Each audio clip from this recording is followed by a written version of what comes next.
فاعوذ باللہ من الشیطان الرجیم بسم اللہ الرحمن الرحیم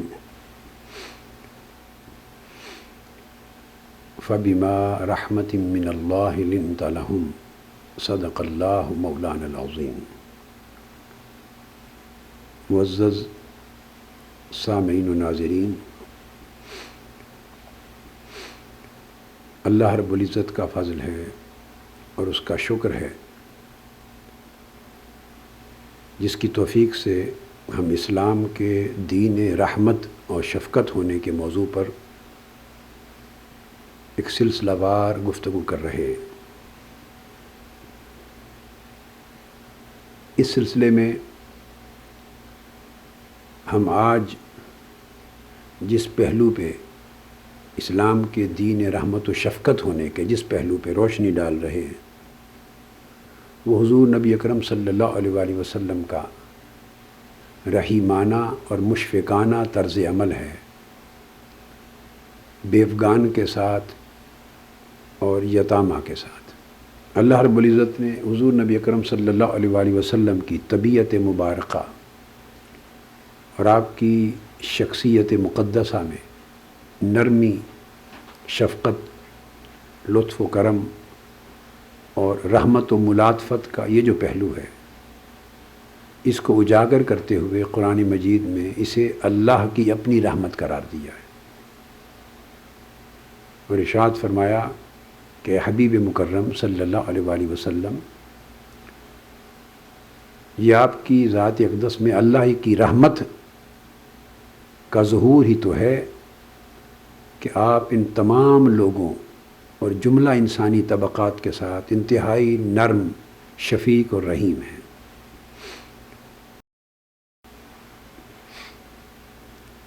بیوگان کو اور یتیم بچوں اور بچیوں کو حضور علیہ الصلوۃ والسلام نے اسلام کی تعلیمات میں نہایت اہمیت دی اور ان کے ساتھ شفقت و رحمت پر مبنی برتاؤ کو بڑا باعث اجر، باعث فضیلت اور باعث ثواب عمل قرار دیا۔ حضرت ابو ہریرہ رضی اللہ تعالیٰ عنہ فرماتے ہیں عن النبی صلی اللہ علیہ وآلہ وسلم قال السعی علی الارملۃ والمسکین کالمجاہد فی سبیل اللہ او کالذی یصوم النہار ویقوم اللیل، متفق علیہ۔ صحیح بخاری اور مسلم میں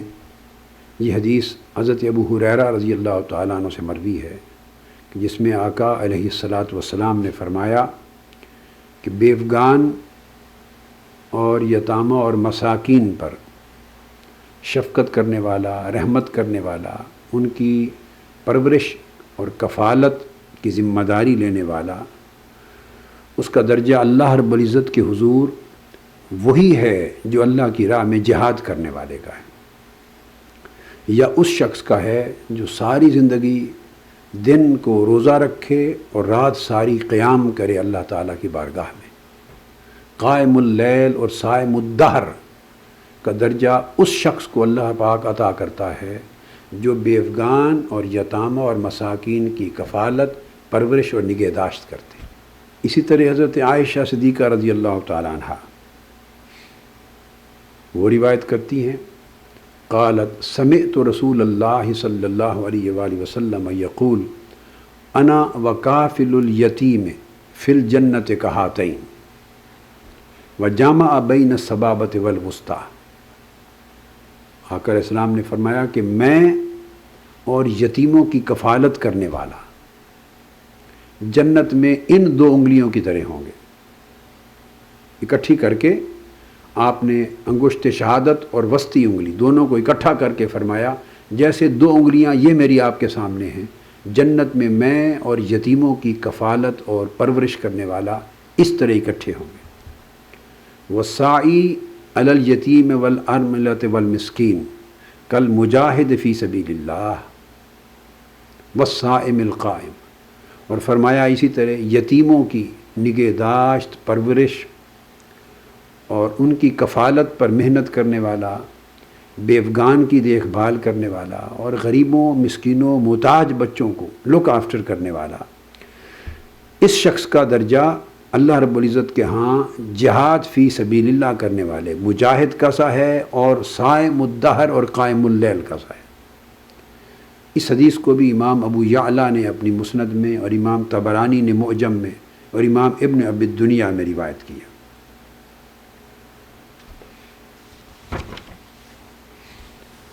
حضرت ابو ہریرہ رضی اللہ تعالیٰ عنہ ارشاد فرماتے ہیں کہ حضور علیہ الصلوۃ والسلام نے فرمایا انا اول من یفتح له باب الجنہ الا انی ارى امرأة تبادرنی فاقول لها ما لك ومن انت فتقول انا امرأة قعدت على ایتام لی۔ اس حدیث کو امام ابو یعلا نے مسند میں روایت کیا اور اس کی سند جید اور حسن ہے، اور حافظ منذری نے بھی الترغیب و ترہیب میں روایت کیا سند حسن اور صحیح کے ساتھ۔ حضور علیہ الصلوۃ والسلام فرماتے ہیں کہ میں قیامت کے دن وہ پہلا شخص ہوں گا جس کے لیے جنت کا دروازہ کھولا جائے گا۔ یہ بات طے ہے، تمام کتب حدیث میں کثرت کے ساتھ حضور علیہ السلام کے یہ فرامین آئے ہیں کہ حضور علیہ السلام فرماتے ہیں کہ میں ہی جنت کا افتتاح کروں گا، میں ہی سب سے پہلے جنت کا دروازہ کھٹکھٹاؤں گا، اور جنت کا دروازہ مجھ سے پہلے کسی کے لیے نہیں کھولا گیا ہوگا۔ سب سے پہلی شخصیت جس کے لیے جنت کے دروازے کو کھولا جائے گا وہ میری ذات ہوگی، بلکہ بواب کہے گا کہ مجھے حکم بھی یہ تھا کہ جب تک محمد صلی اللہ علیہ وآلہ وسلم نہ آئیں جنت کا دروازہ کسی اور کے لیے نہ کھولا جائے۔ یہ صحیح ستہ میں، صحیح مسلم میں، ترمذی میں، ابو داؤد میں، تمام کتب حدیث میں تسلسل کے ساتھ، اور صحیح بخاری میں بھی تسلسل کے ساتھ کثرت سے یہ حدیث آئی ہے۔ اب یہ وہی بات حضور علیہ السلام نے یہاں فرمائی ہے کہ سب سے پہلے میرے لیے دروازہ جنت کھولا جائے گا اور میں اس میں داخل ہوں گا، مگر آپ اب ایک حیرت یعنی خوشگوار حیرت کے ساتھ فرما رہے ہیں امت کو بتانے کے لیے، مگر ایک عورت میرے ساتھ ساتھ تیزی سے میرے آگے پیچھے ہو رہی ہوگی، چل رہی ہوگی۔ میں اس سے پوچھوں گا تو کون ہے اور تمہیں کیا ہے تیزی سے دوڑ رہی ہو میرے ساتھ ساتھ چلنے کے لیے جنت میں؟ تو وہ کہے گی یا رسول اللہ صلی اللہ علیہ وسلم میں وہ عورت ہوں کہ جس کا شوہر فوت ہو گیا اور یتیم بچے تھے، تو میں نے نئی شادی نہیں کی اور یتیموں کی پرورش، نگہداشت اور کفالت کو شفقت و رحمت اور پوری توجہ سے جاری رکھنے کے لیے ان کے سر پہ بیٹھی رہی۔ میں یتیم بچوں کی کفالت، پرورش اور نگہداشت کرنے والی ماں ہوں۔ تو آقا علیہ السلام یہ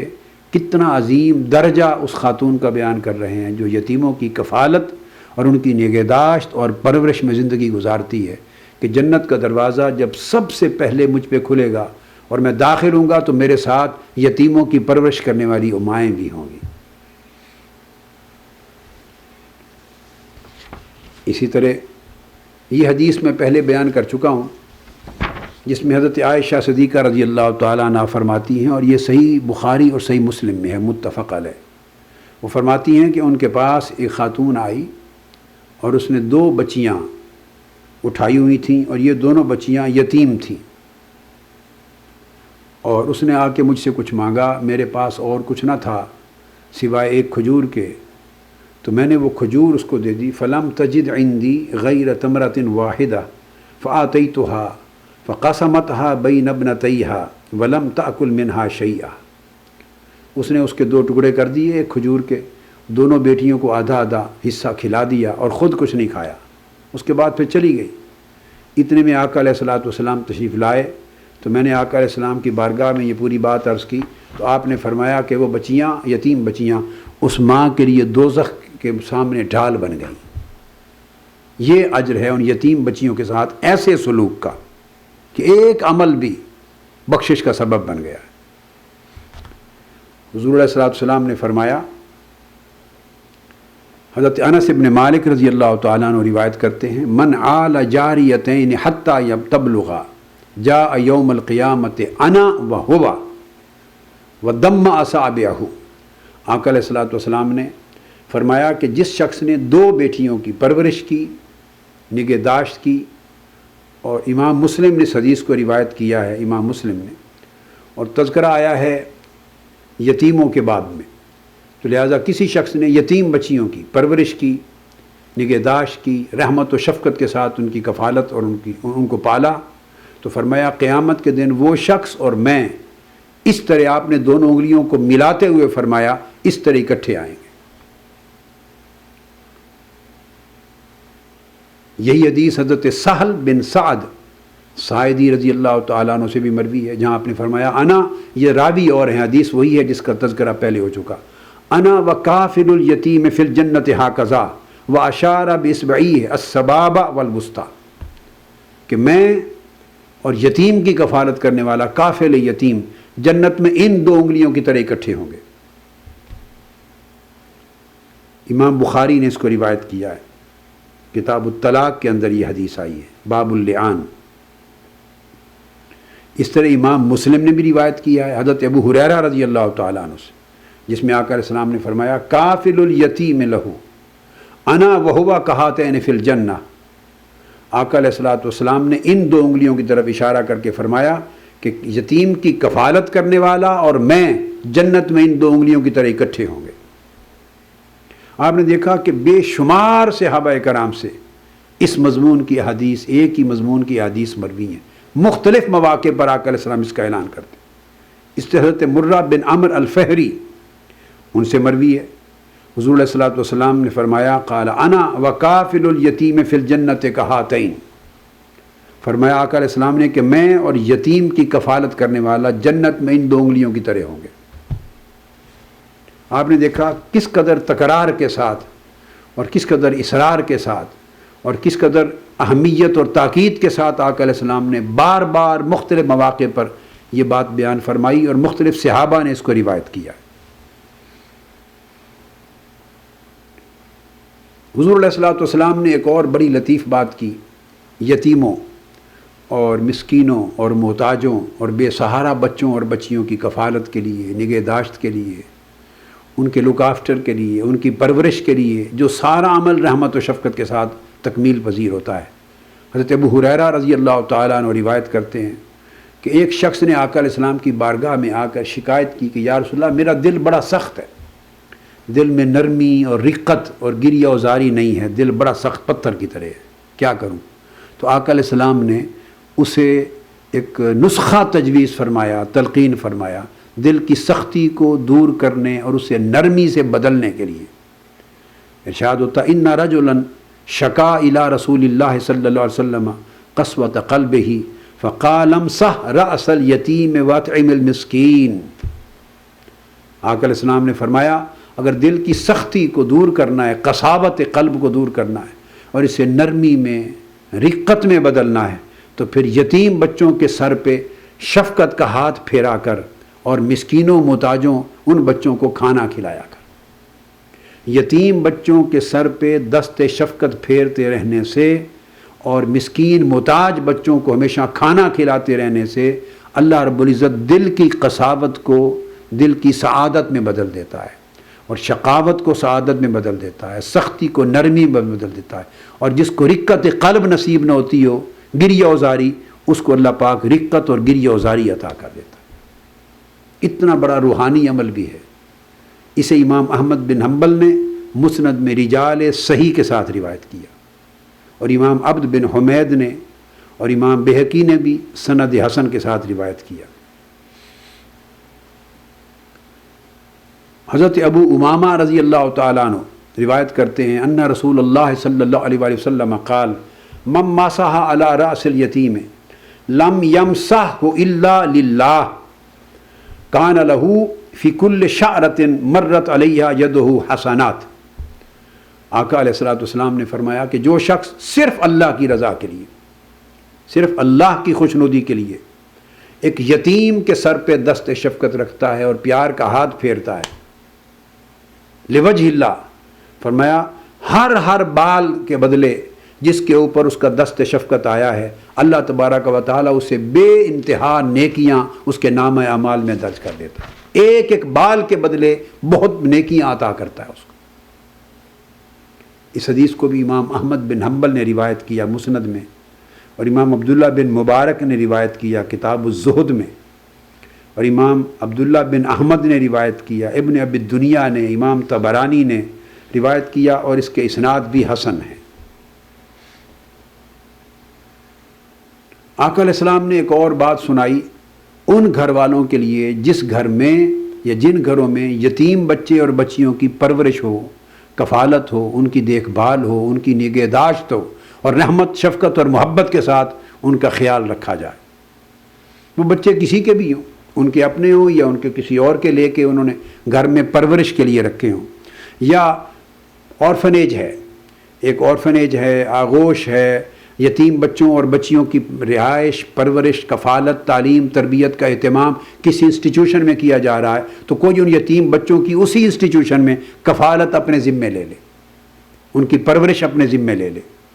ان کے لیے آقا علیہ الصلوۃ والسلام نے یہ ساری فضیلتیں ان تمام لوگوں کو جاتی ہیں کہ یتیم کی کفالت کرنے والا خواہ یتیموں کو کہیں رکھے اور کفالت کرے،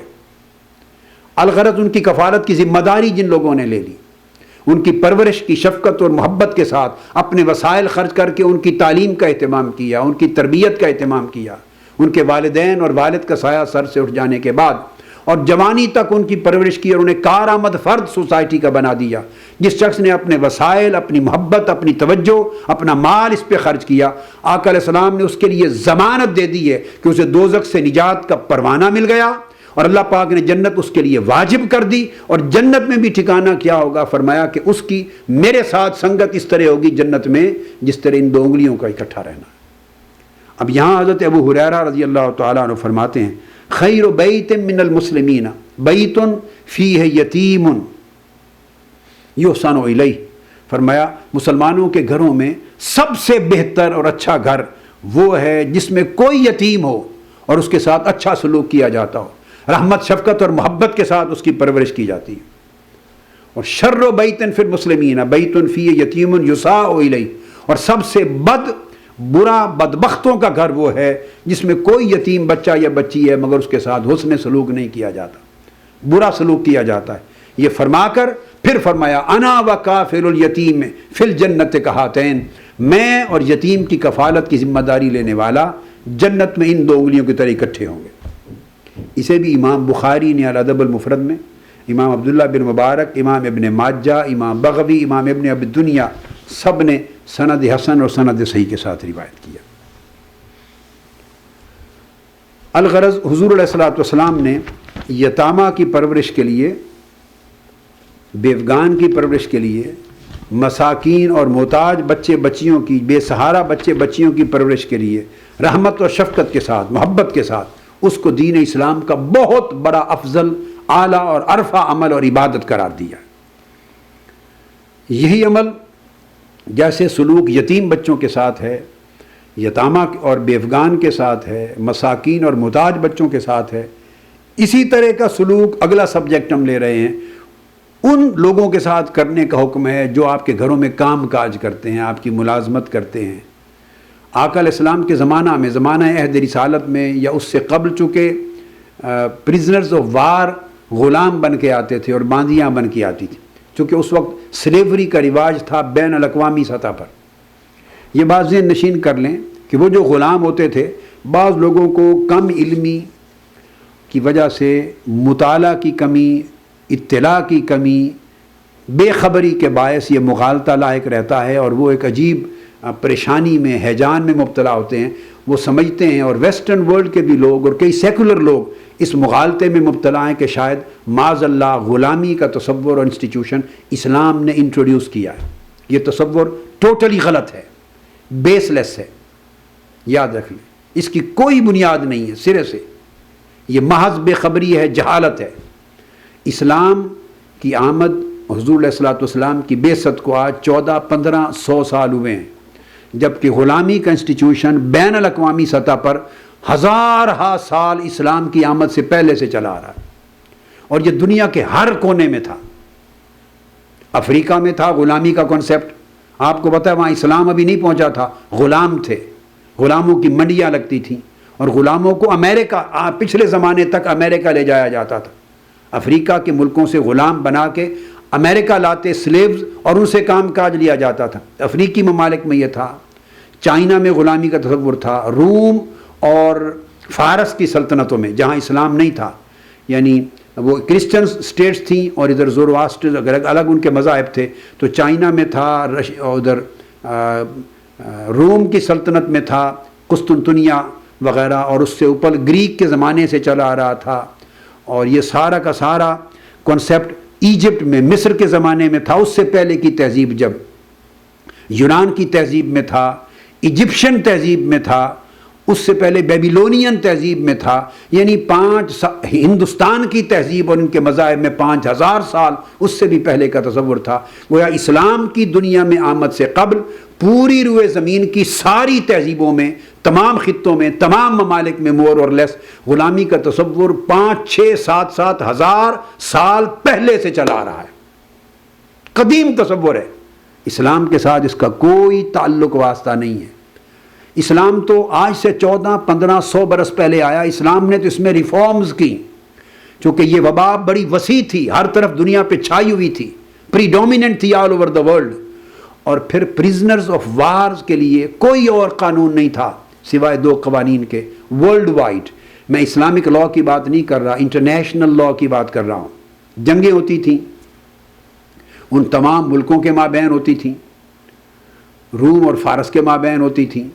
اس سے قبل بھی تہذیبوں میں جنگیں ہوا کرتی تھیں جن کے میں نے تمام ذکر کیے. یعنی خواہ وہ تہذیب بازنطینی ریاست ہو، خواہ وہ رومی ریاست ہو، خواہ بازنطینی ریاستیں تھیں اور زمانہ تھا، خواہ گریک اور یونانی ریاستوں کا زمانہ تھا، خواہ مصری ریاستوں کا زمانہ تھا، خواہ بابل کی تہذیب اور حکومت سلطنت کا زمانہ تھا، بیبیلونین. ان تمام زمانوں میں اور ہندوستان میں حکومتیں ہوتی تھیں. تو جنگ میں جو لوگ پکڑے جاتے 2 ہی ان کی سزائیں تھیں، یا ان کو ڈیکیپیٹیشن یعنی بیہیڈنگ، کیپٹل پنشمنٹ، سزائے موت دی جاتی، تلوار سے سر قلم کر دیا جاتا، یا اس سے بھی زیادہ اذیتناک طریقوں سے مار دیا جاتا. یا سزائے موت تھی اذیتناک طریق سے، یا جو لیا کارآمد ہوتے لاتے تو انہیں غلام بنا لیا جاتا. سلیوری ہوتی، غلام اور باندیاں بن جاتی، اور پھر غلاموں سے وہ شرمناک اور اذیتناک سلوک انسانیت کے تمام طبقات کے اندر تاریخ میں کیا گیا ہے کہ جس کا تصور اسلام سننا بھی گوارا نہیں کرتا. تو قتل کر دیتے یا غلام بنا لیتے. اسلام نے ریفارمیشنز کی. اب چونکہ یہ پوری دنیا کی تہذیبوں میں ایک رائج الوقت چیز تھی، اس کے اندر ایک محدود حصے میں ٹوٹلی اسے ایلیمینیٹ کیا نہیں جا سکتا تھا، چونکہ جنگیں ہو رہی تھیں. ان کے لوگ پکڑے جاتے تھے، ادھر جاتے تھے، ان کے لوگ پکڑے جاتے ادھر آتے تھے، اور ایکسچینج آف پریزنرز کا نظام نہیں تھا. جن کے قیدی، جنگی قیدی پکڑے گئے انہیں ایکسچینج نہیں کرواتے تھے، رینسم منی نہیں دیتے تھے، ریلیز کرنے کے لیے پیسے نہیں دیتے تھے. اسٹیٹ ایکسچینج آف پریزنرز کا قوانین، یہ سارے قوانین نہیں تھے. یہ سارے تصورات اسلام نے حضور علیہ السلام کی بعثت کے بعد آقا علیہ السلام نے آ کے ان کو رواج دیا. رینسم منی کے ذریعے آقا علیہ السلام نے آزادی کا طریقہ بتایا. ایکسچینج آف پریزنرز کے ذریعے آقا علیہ السلام نے آزاد کر دینے کا طریقہ بتایا. غزوہ بدر کے جب 70 کفار قیدی بن کے آئے، انہیں 10 مدینہ طیبہ کے بچوں کو تعلیم دینے کے عوض آقا علیہ السلام نے آزاد کر دیا کہ صرف 10 مدینہ کے بچوں کو لکھنا پڑھنا جو سکھا دے وہ بغیر رینسم منی کے، بغیر معاوضے کی رقم کے انہیں آزاد کر دیا جائے. اور آقا علیہ السلام نے آزاد کر دیا اس طرح بجائے غلام رکھنے کے. تو اسلام نے اس بات کو ترجیح نہیں دی کہ غلام بنایا جائے، بلکہ غلاموں کو آزاد کرنے کو اسلام نے پریفرنس دی. بجائے غلام بنانے کے، غلاموں کو آزاد کرنے کو اللہ رب العزت نے آیات قرآنی کے اندر ایک بہت بڑا عظیم اجر رکھنے والا، فضیلت رکھنے والا، ثواب رکھنے والا ایک عمل اور عبادت قرار دیا. فک رقبۃ او اطعام فی یوم ذی مسغبہ، گردن کو آزاد کرنا، اس کو اسلام نے بہت بڑا اجر والا عمل قرار دیا. غلاموں کو آزاد، اسلام نے غلام بنانے کے بجائے غلاموں کو آزاد کرنا سکھایا. غلامی کو ایز این انسٹیٹیوشن رواج دینے کی بجائے غلاموں کو لبریٹ کرنا، ان کو انڈیپینڈنس دینا، انہیں فریڈم دینا، اس انسٹیٹیوشن کو، اس لا کو، اس کنسیپٹ کو انٹروڈیوس کرایا پوری کائنات میں. اور جو لوگ چھوٹ کے آزاد ہو کر کسی سبب سے نہ جا سکیں، چونکہ دوسری ریاست بدستور سٹیٹ آف وار میں رہے، ہاسٹیلٹی میں رہے، باقاعدہ حالت جنگ میں رہے اور آزاد نہ ہو سکیں کسی اور سبب سے بھی، تو ان کو رکھنا تو تھا. اب بڑے بڑے قید خانے نہیں تھے، پریزنز نہیں تھے کہ انہیں قیدی بنا کے رکھا جائے. اس وقت سٹیٹس کے وسائل نہیں تھے، لہٰذا لوکل لوگوں کو، جہاد کرنے والوں کو پرائیویٹ کسٹڈی میں ان کو دے دیا جاتا. تو اسلام کا تصور، جو اسلام میں غلامی کا تصور بدل گیا، اور ریفارمیشن کے بعد آ کے جو شکل بنی ریفارمز کے بعد، وہ یہ it became a private custody instead of putting them into public custody, into state custody. State کے پاس بڑے بڑے پریزنز نہیں تھے، قید خانے نہیں تھے کہ اسٹیٹ کسٹڈی میں رہتے، پھر ان کا کھانا کھلانا، ان کو لباس دینا، ان کی ضروریات کو پوری کرنا، ایک پبلک ایکسچیکر، بہت بڑا فنڈ اور بہت بڑا بجٹ ریکوائرڈ تھا، وسائل نہیں تھے ابھی. لہٰذا انسٹیڈ آف اسٹیٹ کسٹڈی کے ان کو پرائیویٹ کسٹڈی میں دے دینا، یہ تصور تھا ریفارم ہو کر جو سلیوری کا، ورلڈ وائڈ سلیوری کا اسلام میں تبدیلی کو لو کر آیا. اور جن کی کسٹڈی میں دیا انہیں کہا کہ غلام، وہ بات کہنے والا ہوں حدیث کے ذریعے کہ جو خود کھاتے ہو وہی غلام کو کھلاؤ. اس تاریخ انسانیت میں کسی تہذیب و ثقافت میں، کسی ریاست میں، کسی دور کے اندر بھی غلاموں کا یہ سٹیٹس نہ تھا کہ مالک کو، جو اس کا کسٹوڈین ہے، اب کسٹوڈین کو کہا گیا جو کھاتے ہو وہی اپنے سلیوز کو یعنی غلاموں کو کھلاؤ، عبد کو کھلاؤ، جو پیتے ہو وہ ان کو پلاؤ، جو لباس پہنتے ہو وہ ان کو پلاؤ، ان پر ظلم نہ کرو، ان پر تکلیف نہ دو، انہیں شادی کا حق دے دیا گیا. اور اگر کما کے ایک قیمت مقرر کر لیں اور تمہیں پیمنٹ کر دیں تو آفٹر پیمنٹ آزاد کرنے کا بھی رائٹ دے دیا گیا. اور جو یہ بھی نہ کر سکیں پھر اسلام نے مختلف کفارے بنا دیے. اگر روزہ توڑ بیٹھو تو سب سے پہلے غلام آزاد کرو، اگر صدقہ خیرات کرنا چاہو تو سب سے اعلیٰ صدقہ خیرات غلام کو آزاد کرنا ہے. اب آپ دیکھتے چلے آئیے، آپ قسم توڑ بیٹھے ہیں غلام آزاد کریں. الغرض بے شمار احکام ایسے اسلام نے دیے کہ بطور کفارہ غلاموں کو آزاد کرنے کا حکم نازل آیا. اس طرح انہیں لبریٹ کرنا، انہیں فری کرنا، فریڈم کا ایک کنسیپٹ دیا. غلام کو آزاد کرنا اٹسیلف بہت بڑا اجر عطا کیا. سیدنا عثمان غنی رضی اللہ تعالیٰ عنہ اور صحابہ آقا علیہ السلام جب کسی پر خوش ہوتے، دعا دیتے، تو وہ آقا علیہ السلام کی بارگاہ سے چل کر گھر آتے ہوئے ایک ایک قدم گنتے اور سارے قدموں کے عوض اتنے غلام آزاد کر دیتے. آقا علیہ السلام نے کلچر کریٹ کر دیا تھا، ایک ٹینڈنسی دے دی تھی، ایک میسج دے دیا تھا، ایک رجحان کریٹ کر دیا تھا کہ جس نے اللہ کی رضا پانی ہے وہ غلاموں کو آزاد کرے، جس نے بہت بڑی عبادت کرنی ہے غلام آزاد کرے، جس نے اللہ کا قرب پانا ہے غلام آزاد کرے، جو خود کو دوزخ سے نجات دلانا چاہتا ہے وہ غلام کو آزاد کرے. تو غلام کی آزادی کی اتنی طریقے رکھے کہ لوگوں کو انسٹیگیٹ کیا، موٹیویٹ کیا، ان کو تیار کیا کہ وہ قدم قدم پر، لمحہ لمحہ مختلف معاملات میں غلاموں کو آزاد کرنے پر اتنی ترغیب ملی کہ وہ کرتے چلے جائیں. اور اس طرح اسلام نے ریڈیوس کیا اس ٹینڈنسی کو اور غلام بنانے کے رجحان کو محدود کیا اور غلاموں کو آزاد کرنے کے رجحان کو انٹروڈیوس کیا. اور جو رہ جائیں ان کا سٹیٹس اتنا بلند کر دیا کہ وہ ایک ٹائٹل تھا ورنہ وہ غلام نہ تھے. ان کو حقوق قانونی دے دیے، عدل کا قانون دیا، انصاف کے قانون دیے، احکام ان کے لیے دیے، سزائیں ان کے لیے حاف کر دی، عدالت میں جانے، مالک کے خلاف اپنا کیس فائٹ کرنے کا رائٹ دیا، جو کہ دنیا کی تاریخ میں کسی ریاست میں، کسی سلطنت میں، کسی تہذیب و ثقافت میں کبھی ایسا نہ تھا کہ غلاموں کو اگینسٹ دیئر کسٹوڈینز، ان کے ماسٹرز، ان کے مالکوں کے خلاف عدالت میں جا کے کیس کرنے کا بھی رائٹ ہو اور وہ فائٹ کر سکے. ان کے رائٹس ہی نہیں تھے. اسلام نے سارے رائٹس غلاموں کو عطا کیے اور عدالتوں کی ڈیوٹی لگی کہ ان کو پروٹیکٹ کریں. اور اسلام نے قرآن و سنت کے ذریعے ان کے حقوق کو نہ صرف معین کیا بلکہ ان کی حفاظت کے سامان مہیا کیے. تو یہ تصور پرزنرز آف وار کی وجہ سے یہ تصور جاری رکھنا پڑتا تھا. ٹوٹلی ایلیمینیٹ کرنے کی کوئی پریکٹیکل سبیل نہیں تھی، عملی کوئی شکل نہیں، پاسبل نہیں تھی. چونکہ اسلام اگر ساری دنیا کا اس وقت دین اور مذہب بن چکا ہوتا تو امپلیمنٹ کرتے تو ایلیمینیٹ ہو جاتی، مگر اسلام کی اپنی حدود تھیں. ہر سمت اس حدود سے باہر غیر مسلم ممالک تھے، وہاں غلامی تھی، جنگیں ہوتی تھیں تو پرزنرز آف وار آتے بھی تھے، جاتے بھی تھے اور وہاں وہ غلام بن جاتے تھے.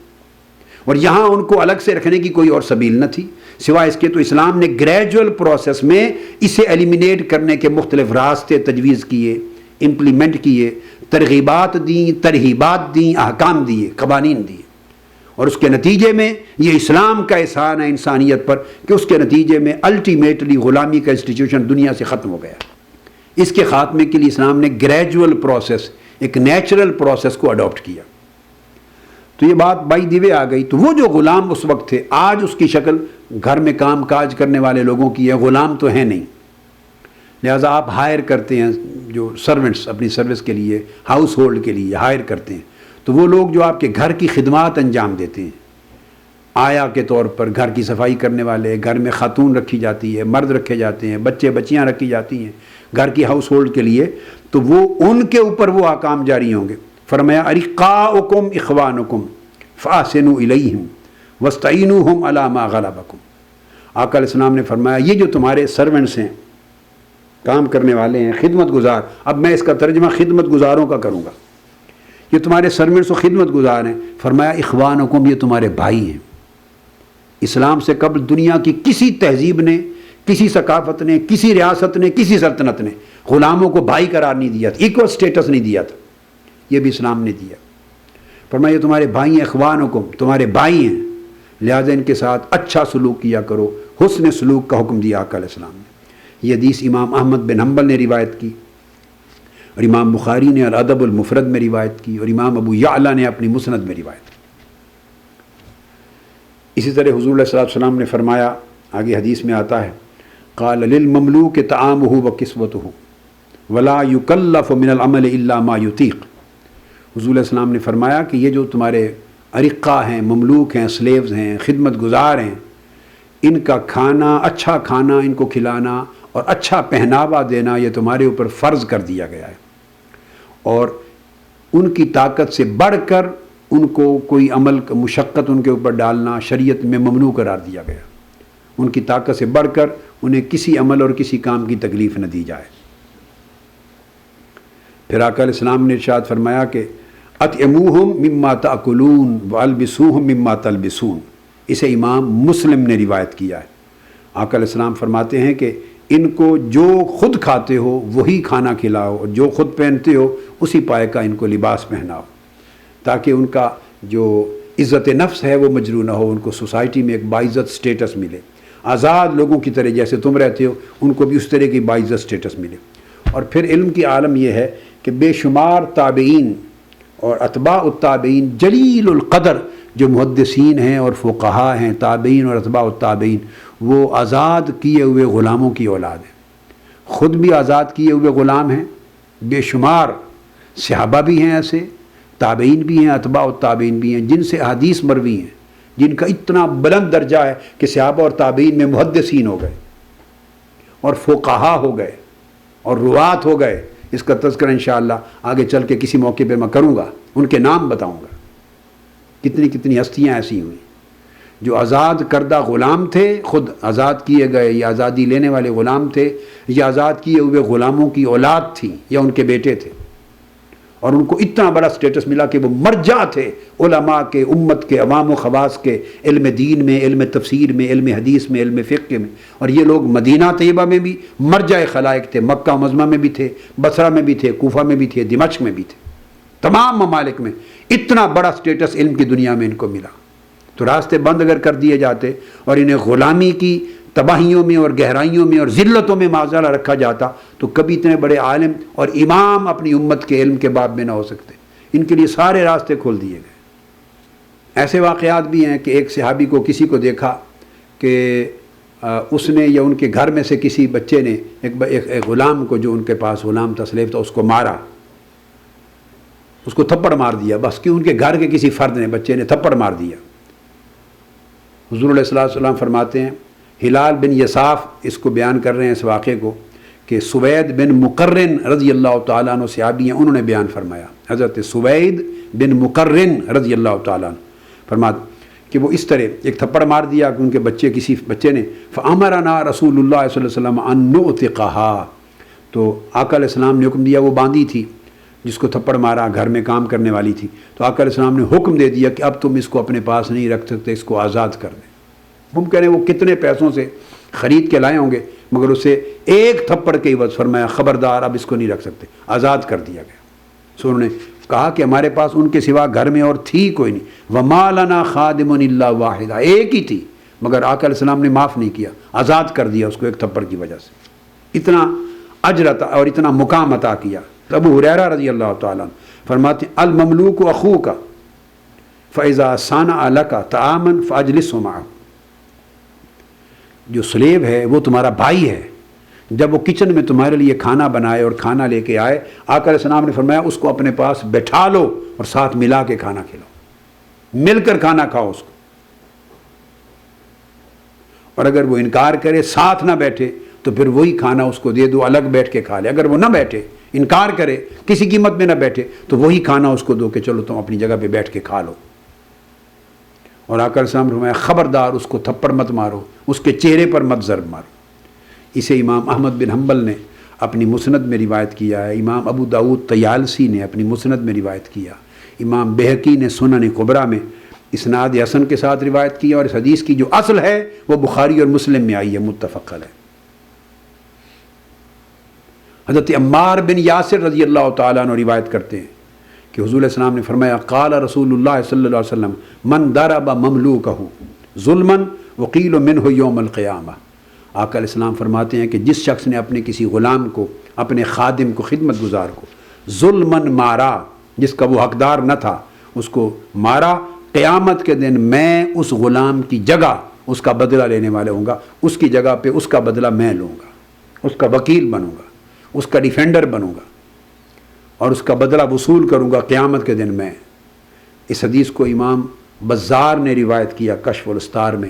امام طبرانی نے المعجم میں، امام ابو نعیم نے رجال ثقات کے ساتھ، اور امام بخاری نے خود الادب المفرد میں روایت کیا۔ آقا علیہ الصلوۃ والسلام کا اہل مدینہ میں جتنے خدام تھے، غلام تھے، باندیاں تھیں، بچے بچیاں تھے ان کے،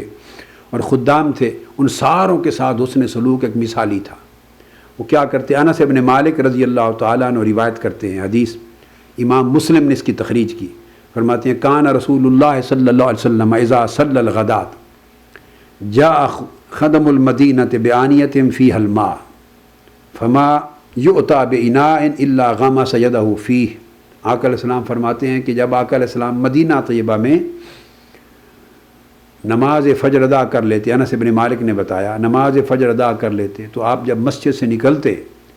تو مدینہ کے بچے، غلام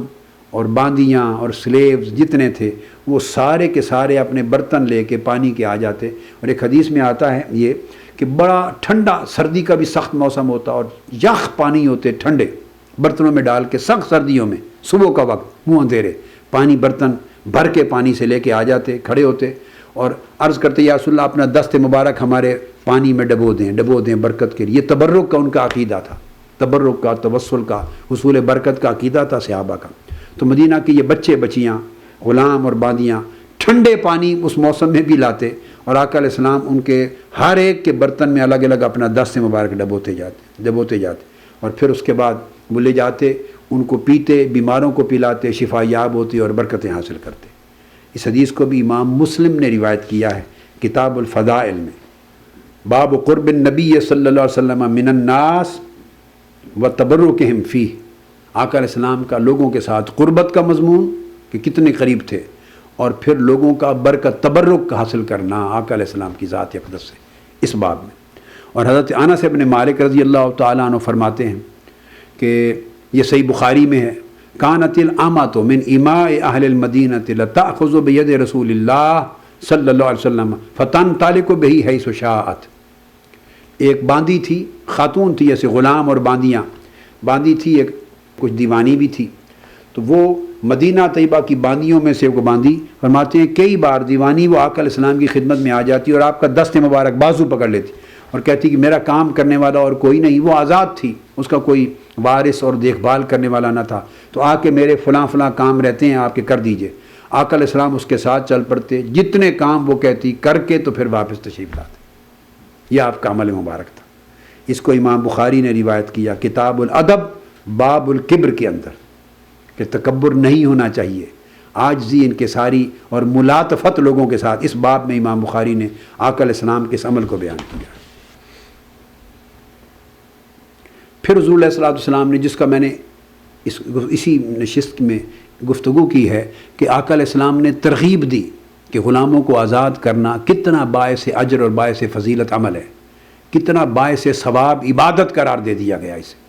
غلاموں کو، باندیوں کو آزاد کرنا، تاکہ انسٹیٹیوشن جو سلیوری کا ہے یہ گریجولی ایلیمینیٹ ہو جائے اور لوگوں کو غلام بنانے کی ترغیب نہ ہو بلکہ غلام آزاد کرنے کی ترغیب ہو۔ اس پر آقا علیہ السلام کی حدیث سعید بن مرجانہ رحمۃ اللہ علیہ روایت کرتے ہیں حضرت ابو ہریرہ رضی اللہ تعالی عنہ سے، حضرت ابو ہریرہ رضی اللہ تعالیٰ عنہ نے فرمایا قال سمعت رسول اللہ صلی اللہ علیہ وسلم یقول من اعتق رقبۃ مؤمنۃ اعتق اللہ بکل عضو منہ عضوا من النار حتی یعتق فرجہ بفرجہ۔ آقا علیہ السلام نے فرمایا جو شخص کسی ایک مومن گردن کو آزاد کرے، غلام کو آزاد کرے، جس کے پاس غلام ہے، مومن ہے، ایک کو آزاد کرے تو اللہ تبارک و تعالیٰ اس شخص کے جس غلام کو آزاد کیا گیا اس کے ایک ایک عضو اور ایک ایک آرگن کے بدلے اس کے جسم کے ایک ایک عضو کو دوزخ سے آزاد کرتا چلا جائے گا۔ مطلب بات کا یہ ہے کہ عذاب تو پورا کا پوری آزادی دی جاتی ہے نا، تو سر سے پاؤں تک وہ شخص اس غلام کی آزادی کے بدلے دوزخ سے آزادی کی اس کو ضمانت دے دی جائے۔ تو گویا غلام کو آزاد کرنا اس بندے کا دوزخ سے آزاد ہو جانے کے مترادف اور جنت اس کے لیے واجب ہو جانا، اتنا بڑا عمل آقا علیہ السلام نے قرار دیا، اس کی برکت عطا کی۔ پھر اسی طرح عمرو بن عباسہ رضی اللہ تعالیٰ عنہ آقا علیہ السلام کے ایک اور جلیل القدر صحابی ہیں، اور وہ فرماتے ہیں کہ حضور علیہ السلام نے فرمایا کہ ایما امرأۃ مسلمۃ اعتقت امرأۃ مسلمہ، اگر کوئی شخص خاتون ہے، مسلمان خاتون ہے، اور وہ ایک مسلمان خاتون کو آزاد کر دے تو اللہ تبارک و تعالیٰ اس کے سارے جسم کو، اس کی ساری ہڈیوں کو اس کے بدلے میں دوزخ سے آزاد کر دے گا اور جنت اس کے لیے واجب کر دے گا۔ تو گویا آزادی کا بدلہ آزادی عطا کیا گیا، اعلان کر دیا، یہ اسلام نے قانون جاری کر دیا، غلام کی آزادی کا بدلہ دوزخ سے آزادی، غلام کی آزادی کا بدلہ کا اجر دوزخ سے آزادی، غلام کی آزادی کا صلہ اور جزا دوزخ سے آزادی۔ یہ ایک موٹو دے دیا گیا صحابہ کرام صحابیات اور اہل اسلام کو، اور قیامت تک کے لیے لا محالہ۔ پھر ان کے اندر چونکہ ترغیب تھی دوزخ سے آزادی پانے کی رغبت اور اس کی طلب، اس کا حرص اور اس کی طلب کس میں نہ تھی، جنت واجب ہو جائے، اس کے لیے جنت لازم ہو جائے، اس عظیم سعادت کی طلب، اس کے لیے حرص، اس کے لیے تگ و دو ترغیب کس کے دل میں نہ تھی۔ تو آقا علیہ السلام نے اتنا کہ جیسے پہلے آپ نے سنا کہ جس نے یتیم بچے اور بچوں کی پرورش اور کفالت شفقت اور محبت سے کی، انا و کافل الیتیم کہاتین، قیامت جنت میں کافل یتیم، یتیم کی کفالت کرنے والا اور میں ان دو انگلیوں کی طرح اکٹھے ہوں گے۔ اسی طرح فرما دیا غلاموں کو آزاد کرنے والا قیامت کے دن دوزخ سے آزاد کر دیا جائے گا، غلام کو آزاد کرنے والے پر دوزخ سے آزادی اور جنت لازم اور واجب کر دی جائے گی۔ تو ان ترغیبات کی وجہ سے اور اس قسم کے عظیم اجر کے اعلان کی وجہ سے اس سوسائٹی میں ایک کلچر ڈیولپ ہو گیا، ایک رجحان پیدا ہو گیا جس سے سلیوری درجہ بدرجہ ختم ہوتی چلی گئی، اور یہ سلوک تھا ان کا۔ اس حدیث کو بھی امام ابو داؤد الطیالسی نے اپنی مسند میں، امام احمد بن حنبل نے بھی مسند میں، اور امام ابو داؤد نے سیاستہ کی اپنی سنن میں اسناد صحیح کے ساتھ روایت کیا، اور امام ابن حبان نے بھی اسے اپنی الصحیح کے اندر روایت کیا۔ حضرت ابو موسیٰ اشعری رضی اللہ تعالیٰ عنہ سے بھی اسی طرح کے احکام مروی ہیں جو آقا علیہ السلام نے فرمایا۔ ابو موسیٰ اشعری رضی اللہ تعالیٰ عنہ سے، جس میں حضور علیہ السلام نے فرمایا 3 لوگ ایسے ہیں جن کو اللہ تبارک و تعالیٰ 2 گنا اوروں سے بڑھ کر 2 گنا اجر عطا کرے گا، یعنی وہ ایک عمل کریں گے اور اس کو عام آدمی کو جب ایک عمل کے عوض جتنا اجر ملتا ہے 10 گنا ملتا ہے ہر نیکی کے عوض، تو ایک عام آدمی کا جو اجر ہے مقرر اور معین اجر، 3 افراد ایسے ہیں کہ ان کو اسی عمل کے عوض ان سے 2 گنا اجر ملے گا، 2 گنا۔ اگر ایک عمل کے بدلے کسی ایک شخص کے نامہ اعمال میں 10 نیکیاں لکھی گئیں تو ان 3 افراد میں سے وہ ان کی صلاحیت اللہ پاک نے ایسی بابرکت کر دی ان کے بعض اعمال اور ان کی حیثیتوں کی وجہ سے کہ وہ عمل اگر صادر ہو ان سے تو انہیں 10 کی بجائے 20 نیکیاں ان کے نامہ اعمال میں لکھی جائیں، یعنی عام مسلمانوں کے اجر سے 2 گنا اجر پائیں گے۔ اور وہ 2 گنا اجر پانے والے 3 لوگوں میں ایک آقا علیہ السلام وہ ہے کہ فرمایا وہ ہے جو غلام ہے، عبد مملوک ادا حق اللہ تعالی و حق سیدہ فلہ اجران، ایک ایسا غلام ہے جو مسلمان اللہ کا حق بھی ادا کرتا ہے اور اپنے مالک یعنی ماسٹرز کا، اپنے کسٹوڈین کا حق بھی ادا کرتا ہے، تو اللہ تعالیٰ اسے ایک نماز پڑھنے پر اوروں کے مقابلے میں 2 گنا اجر دے گا، چونکہ وہ 2 حق ادا کر رہا ہے۔ یہ حدیث بھی متفق علیہ، بخاری اور مسلم دونوں میں آئی ہے، کتاب العلم میں اور مسلم کی کتاب الایمان، باب وجوب الایمان برسالت نبینا محمد صلی اللہ علیہ وسلم کے اندر۔ یہ فضیلت جو ان لوگوں کے لیے، غلاموں کے لیے آقا علیہ السلام نے بیان کی۔ ایک مقام پر جب آقا علیہ السلام نے اتنے فضائل بیان کیے غلاموں کے لیے اور ان کے لیے اجر، ان کے حقوق، اور قیامت کے دن ان کی جگہ ان کا ڈیفینڈر ہونا، یہ سن کر تو حضرت ابو ہریرہ رضی اللہ تعالیٰ عنہ فرماتے ہیں خدا کی قسم والذی نفس ابی ہریرہ بیدہ لولا الجہاد فی سبیل اللہ والحج وبر امتی لاحببت ان اموت وانا مملوک، متفق علیہ۔ یہ حدیث بخاری اور مسلم میں متفق علیہ آئی ہے۔ حضرت ابو ہریرہ رضی اللہ تعالیٰ عنہ فرماتے ہیں اس اللہ کی قسم جس کے قبضہ قدرت میں میری جان ہے، اگر حج فرض نہ ہوتا کہ میں اپنی آزادی کے ساتھ وسائل ہوں تو حج کر سکوں، اور جہاد اللہ کی راہ میں کرنا ہمارے اوپر فرض نہ ہوتا، اور اپنی والدہ کی جو اس کی والدہ ان کی زندہ تھی ابو ہریرہ رضی اللہ تعالیٰ، ان کے ساتھ نیک سلوک اور خدمت کرنا، یہ واجبات میرے ذمے نہ ہوتے تو میں محبت کرتا اور چاہتا کہ میں اس حال میں مروں کہ میں ایک غلام ہوں، ایک مملوک ہو کے مروں، میری موت حالت مملوک میں آئے، میں سلیو بن کے مروں۔ چونکہ آقا علیہ السلام نے اتنی فضیلت، اتنا اجر، اتنے درجات اور اپنے ساتھ اتنی قربت بیان کر دی ہے ایک مومن مملوک اور مومن عبد کی، غلام کی، کہ میری تڑپ ہے اگر یہ واجبات میرے ذمے ان کا ادا کرنا نہ ہوتا تو میں غلامی کی خواہش کرتا۔ اسی طرح بہت ساری اور احادیث ہیں جس میں غلاموں کے لیے آقا علیہ السلام نے بے شمار فضائل بیان کی ہے۔ ان میں حضرت ابو ہریرہ رضی اللہ تعالیٰ عنہ سے مروی یہ حدیث بھی ہے، حضور علیہ السلام نے فرمایا اورد علی اول ثلاثۃ یدخلون الجنہ، آقا علیہ السلام نے فرمایا کہ میرے اوپر سب سے پہلے 3 افراد پیش کیے گئے، 3 افراد میرے سامنے حاضر کیے گئے جو سب سے پہلے جنت میں داخل ہوں گے۔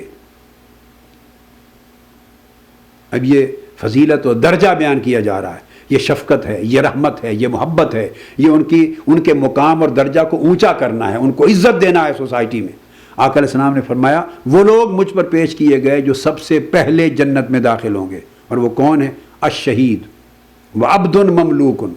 احسن عبادت ربہ وناصح لسیدہ وعفیف متعفف ذو عیال۔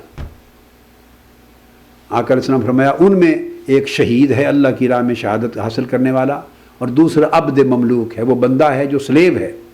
اور اپنے مولا کی، رب کی حق کی ادائیگی بھی کرتا ہے اور اپنے ماسٹر کے حق کی ادائیگی بھی کرتا ہے۔ اور دوسرا آقا علیہ السلام نے فرمایا وہ شخص جو ذو عیال ہے مگر پھر بھی وہ کسی سے مانگتا نہیں ہے اور اپنی پاکیزگی اور رزق حلال کا کھانا اور اپنی عزت نفس کو برقرار رکھتا ہے، یعنی عیالدار ہونے کے باوجود عزت نفس کو ہاتھ سے جانے نہیں دیتا۔ اس حدیث کو امام احمد بن حنبل نے روایت کیا مسند میں، امام طیالسی نے اپنی مسند میں، امام ابن ابی شیبہ نے اپنے مصنف میں، عبد بن حمید نے اپنے مسند میں، امام ترمذی نے اپنی جامع میں سند حسن کے ساتھ، اور امام ابن خزیمہ اور امام ابن حبان اور امام حاکم نے اس حدیث کو صحیح قرار دیا۔ اس طرح حدیث میں آتا ہے کہ حاتم طائی جو بڑا معروف سخی تھا عرب دنیا کا، حضرت علی بن ابی طالب رضی اللہ تعالیٰ عنہ روایت کرتے ہیں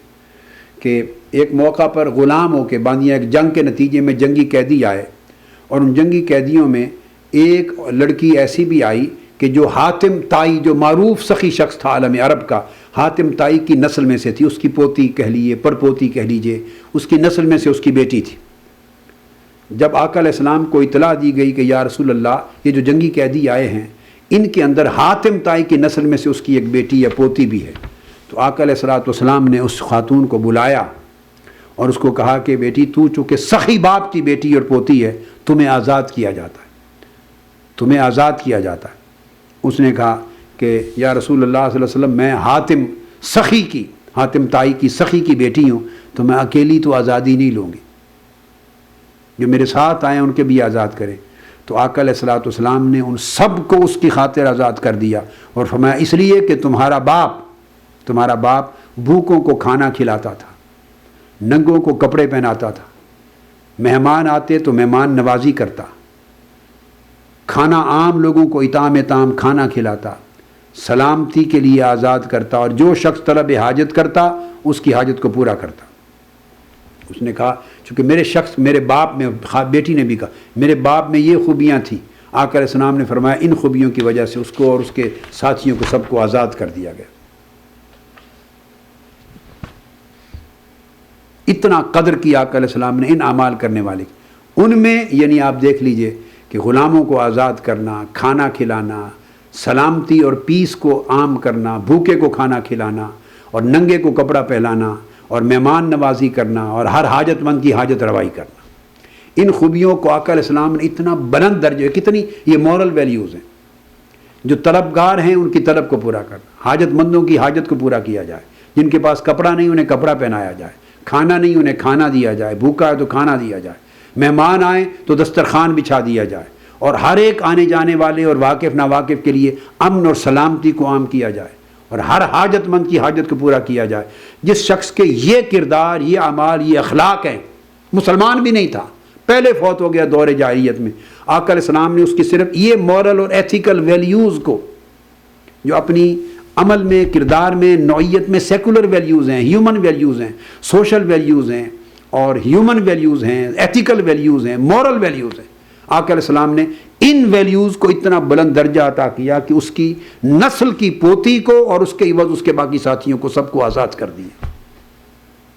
یہ اسلام کا تصور ہے ان ہیومن ویلیوز کی طرف۔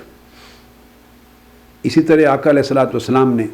اپنے خدام کو، جو خادم خدمت کرتے، ان کے ساتھ ایک ایمان افروز واقعہ ہے۔ حضرت ربیہ بن کعب الاسلمی رضی اللہ تعالیٰ عنہ آقا علیہ السلام کے خدام میں سے ایک خادم تھے، صحابی تھے مگر حضور کے خدام میں سے ایک خادم تھے، اور رات کو رہتے اور آقا علیہ السلام کی خدمت کرتے تھے رات کو۔ قال كنت ابیت مع رسول اللہ صلی اللہ علیہ وآلہ وسلم، یہ صحیح مسلم میں حدیث آئی ہے۔ فأتيته بوضوئه وحاجته فقال لي سل فقلت أسألك مرافقتك في الجنة قال وغير ذلك قلت هو ذاك قال فإني على نفسك بكثرة السجود۔ اور امام نووی نے ریاض الصالحین میں اسے فقال علی سلنی، مجھ سے مانگ لے جو مانگنا ہے، اس طرح روایت کیا۔ ربیہ بن کعب الاسلمی فرماتے ہیں کہ میں رات کو آقا علیہ السلام کی خدمت میں جاگتا اور رات کو آپ کی ضروریات پوری کرتا، آپ کی خدمت کرتا، وضو کے لیے پانی بھر کے رکھتا آقا علیہ السلام کی، اور مصلی بچھا دیتا، جو جو ضرورت ہوتی رات کو آقا علیہ السلام کی قیام اللیل اور عبادات کے لیے اس کی میں خدمت بجا لاتا۔ ایک رات یہ خادم تھے، خوش ہوئے تو آقا علیہ السلام نے مجھے فرمایا سلنی، مانگ لے مجھ سے جو مانگنا ہے۔ آقا علیہ السلام نے فرمایا مانگ لے اے ربیہ، مانگ لے جو مانگنا ہے۔ اور امام نووی کی روایت میں وہ فرماتے ہیں سلنی، مجھ سے مانگ لے جو مانگنا ہے۔ وہ فرماتے ہیں میں نے عرض کیا یا رسول اللہ، میں جنت میں آپ کی رفاقت مانگتا ہوں، جنت میں آپ کی صحبت، سنگت اور معیت مانگتا ہوں۔ جو نوکری آقا یہاں دے رکھی ہے، یہی خدمت اور نوکری مجھے جنت میں بھی قائم رہے، میں جاب لیس نہ ہو جاؤں، یہ جاب میرا قائم رہے، جنت میں بھی راتوں کو آقا علیہ السلام کی خدمت و نوکری کروں اور دن کو آپ کی خدمت اور بارگاہ میں رہ کے آپ کی نوکری اور چاکری کروں، یہ قائم رہے۔ آقا علیہ السلام نے فرمایا اور بھی کچھ مانگنا ہے تو مانگ لے۔ میں نے کہا آقا یہ سب سے بڑھ کر مانگ لیے، سب کچھ خدا سے مانگ لیا، تجھ کو مانگ کر اٹھتے نہیں ہیں ہاتھ میرے اس دعا کے بعد۔ آقا جب آپ کو مانگ رہا ہوں اور آپ کے ساتھ جنت میں آپ کی رفاقت اور سنگت اور خدمت کو مانگ رہا ہوں، اس سے بڑھ کر اور کیا ہے آقا، یہ عطا کر دے۔ آقا علیہ السلام نے فرمایا ٹھیک ہے، مل گیا، اب تم میری بھی مدد کرو اور وہ کہ زندگی بھر کثرت سجود کیا کرو، کثرت سے سجدے کیا کرو اللہ کے حضور، کہ عبادت کرنے اور کثرت سے سجدے کرنے سے اللہ تمہیں اپنا اور میرا قرب عطا کرے گا، راستہ بھی بتا دیا عمل کا۔ یہ امام مسلم نے اس حدیث کو صحیح مسلم باب فضل السجود میں روایت کیا، کتاب الصلاۃ کے اندر۔ تو آج ہم نے گفتگو اس موضوع پر مکمل کی کہ یتیم بچے بچیوں کے لیے، بیوگان کے لیے اور گھر کے خادموں کے لیے، خدام کے لیے، جس میں اس دور کے لحاظ سے غلام بھی تھے، باندیاں بھی تھیں، آج کے اعتبار سے گھروں کے خدمت گزار ہیں، کہ ان کے ساتھ آقا علیہ السلام نے کس درجے کے حسن سلوک کی تعلیم دی، اسلام نے کیا معیار احسان کا، لطف و کرم کا، شفقت کا، رحمت کا، محبت کا اور ان کے ساتھ تلطف کا، اپنے سلوک کا کیا معیار مقرر کیا ہے۔